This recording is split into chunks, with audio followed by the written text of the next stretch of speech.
Hello students, you are most welcome at our channel PGRMS।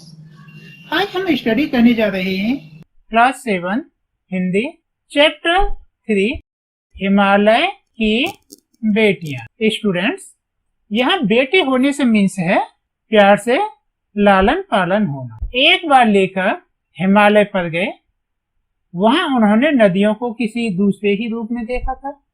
उस रूप को देख करके वे नदियों को हिमालय की बेटी मानते हैं। यहाँ लिखते हैं, अभी तक मैंने उन्हें दूर से देखा था, बड़ी गंभीर, शांत, अपने आप में खोई हुई लगती थी। एक संभ्रांत महिला की भांति वे प्रतीत होती थी। उनके प्रति मेरे दिल में आदर और श्रद्धा के भाव थे। माँ और दादी, मौसी और मामी की गोद की तरह मैं उनकी धारा में डुबकियां लगाया करता था। परंतु इस बार जब मैं हिमालय के कंधे पर चढ़ा, इट मीन्स जब मैं हिमालय पर आ गया हूँ, तो वे कुछ और रूप में सामने थी। मैं हैरान था कि यह दुबली पतली गंगा, यही यमुना, यही सतलुज समतल मैदान में उतरकर विशाल कैसे हो जाती। स्टूडेंट्स, जब नदियां पहाड़ों पर पत्थरों से टकरा करके उनका जल उनके ऊपर होके फ्लो करता है, तो इसे वह इनका उछलना और कूदना मानते हैं, खिलखिलाकर हंसना मानते हैं। इनकी यह भावभंगी, इनका यह उल्लास मैदान में जाकर जाने कहां गायब हो जाता है। वे कहते हैं, जब मैं किसी लड़की को देखता हूँ, किसी कली पर जब मेरा ध्यान अटक जाता है, तब भी इतना कौतूहल और विस्मय नहीं होता जितना कि इन बेटियों की बाल लीला को देखकर होता है। जब पहाड़ों पर से जल स्पीड के साथ गिरता है, तो इस चीज के लिए लेकर इन नदियों की बेटियों की तरह बाल लीला मानते हैं। जल का तीव्र वेग से बहने पर वे कहते हैं कि ये नदियां कहां भागी जा रही हैं। वह कौन सा लक्ष्य है जिसने इन्हें बेचैन कर रखा है। अपने महान पिता का विराट प्रेम पाकर भी अगर इनका हृदय अतृप्त ही है, अतृप्त मीन्स होता है अनसेटिस्फाई, मीन्स असंतुष्ट है। अपने महान पिता का विराट प्रेम पाकर भी अगर इनका हृदय अभी तक असंतुष्ट है, तो वह कौन होगा जो इनकी प्यास मिटा सकेगा। बर्फ जली नंगी पहाड़ियां, छोटे छोटे पौधों से घिरी घाटियां, बंधोद आदित्यकाएं, सरसब्ज उपत्यकाएं, ऐसा है इनका लीला निकेतन। वे कहते हैं कि ये नदियां बाल लीला बर्फ जमी हुई नंगी पहाड़ियों पर, छोटे छोटे पौधों से भरी हुई घाटियां आदि में अपनी बाल लीलाएं करती हैं। खेलते खेलते जब ये जरा सी दूर निकल जाती हैं, लेखक का कहने का मीन्स है कि जब नदियां हिमालय के ऊपरी भाग से मिडिल हिमालय पर आ जाती हैं, तो वहां पर देवदार, चीड़, सरो, चिनार, सफेदा, कैल के जंगल होते हैं।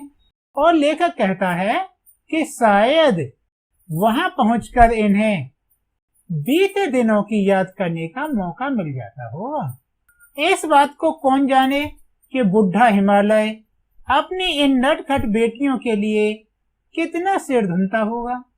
बड़ी बड़ी चोटियां से जाकर पूछिए तो उत्तर में विराट मौन के सिवाय हिमालय के पास और रखा ही क्या है।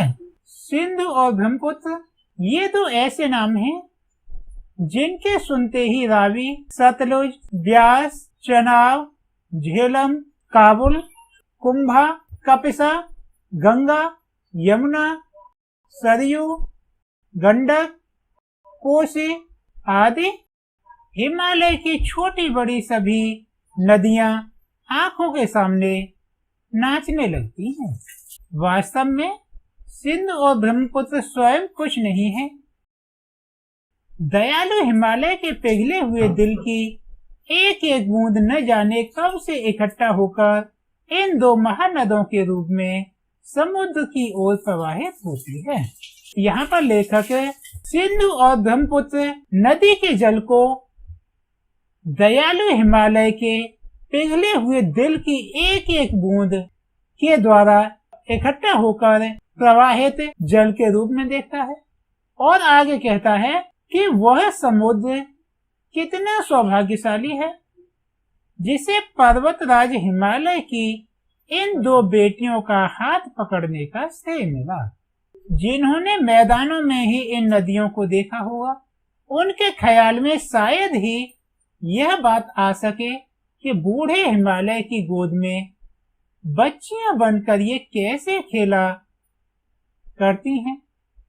माँ बाप की गोद में नंग धड़ंग होकर खेलने वाली इन बालिकाओं का रूप पहाड़ी आदमियों के लिए आकर्षक भले न हो, लेकिन मुझे तो ऐसा लुभावना प्रतीत हुआ वह रूप कि हिमालय को ससुर और समुद्र को उसका दामाद कहने में कुछ भी झिझक नहीं होती है।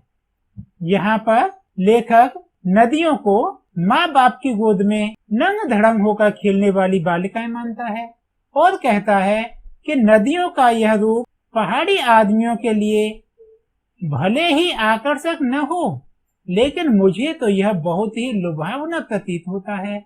और यहाँ पर लेखक हिमालय को ससुर और समुद्र को उसका दामाद कहने में भी कोई झिझक महसूस नहीं करता। आगे लेखक कालिदास के द्वारा रचित मेघदूत के बारे में कहते हैं। महाकवि कालिदास ने मेघदूत नामक ग्रंथ की रचना की थी। इसके अनुसार इस स्टोरी में मेन कैरेक्टर एक विरही यक्ष होता है। विरह मीन्स होता है प्रेम से व्याकुल। प्रेम से व्याकुल एक यक्ष होता है। वह मेघों द्वारा, बादलों के द्वारा अपने प्रेमिका को संदेश भेजता है और कहता है कि रास्ते में वेतवती मीन्स वेतवा नदी पड़े तो आप उसको प्रेम का प्रतिदान देते जाना, प्रेम की कुछ बूंदें उस नदी में डालते जाना, जिससे कि वह तुम्हारी प्रेयसी तुम्हें पाकर अवश्य ही प्रसन्न होगी। यह बात इन चंचल नदियों को देखकर मुझे अचानक याद आ गई और सोचा कि शायद उस महाकवि को भी नदियों का सचेतन रूप पसंद था। दरअसल जो भी कोई नदियों को पहाड़ी घाटियों और समतल आंगनों के मैदानों में जुदा जुदा शक्लों में देखेगा, वह इसी नतीजे पर पहुंचेगा। लेखक का कहने का मीन्स है, जो भी व्यक्ति नदियों को पहाड़ी घाटियों और समतल मैदानों में अलग अलग तरीके से देखेगा, तो वह भी उनकी खूबसूरती का इसी तरह से वर्णन करेगा। इसके बाद लेखक काका कालेलकर की बात करते हैं। काका कालेलकर ने नदियों को लोक माता कहा है। लोक माता मीन्स लोक की माता, जैसे यह पृथ्वी लोक है तो इस पृथ्वी लोक की माता हो गई। किंतु माता बनने से पहले यदि हम उन्हें बेटियों के रूप में देख लें तो क्या हर्ज है। उनका कहने का मीन्स यह है कि माँ होती हैं, लेकिन कभी वह बेटी के रूप में भी तो रही हैं। लेखक इससे और आगे बोलते हैं कि इन्हीं में अगर हम प्रेयसी की भावना करें तो कैसा रहेगा। प्रेयसी मीन्स प्रेमिका। ममता का एक और भी धागा है जिसे हम इनके साथ जोड़ सकते हैं। वह धागा है बहन का। बहन का स्थान कितने कवियों ने इन नदियों को दिया है। एक दिन मेरी भी भावना हुई। लेखक अपने बारे में बताते हैं कि एक दिन मेरी भी भावना हुई थी। थोलेड ये तिब्बत में एक स्थान है। उनका मन कुछ उदास था, तबीयत ढीली थी। सतलज के किनारे जाकर बैठ गए। दोपहर का समय था। पैर पानी में लटका दिए। थोड़ी ही देर में उस प्रगतिशील जल ने असर डाला। तन और मन ताजा हो गया। गुनगुनाने लगे। क्या गुनगुनाते हैं? जय हो सतलज बहन तुम्हारी, लीला अचरज बहन तुम्हारी, हुआ मुदित मन हटी खुमारी। मुदित मीन्स होता है प्रसन्न और खुमारी मीन्स होता है थकान। वे बोलते हैं, हे सतलज बहन तुम्हारी जय हो। हे बहन तुम्हारी लीला आश्चर्यजनक है। आपकी आश्चर्यजनक लीला से मेरा मन प्रसन्न हो गया और उदासी हट गई।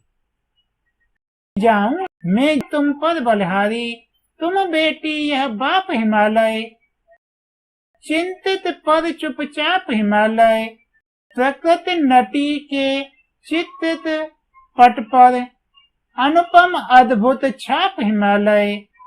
जय हो सतलज बहन तुम्हारी। नागार्जुन।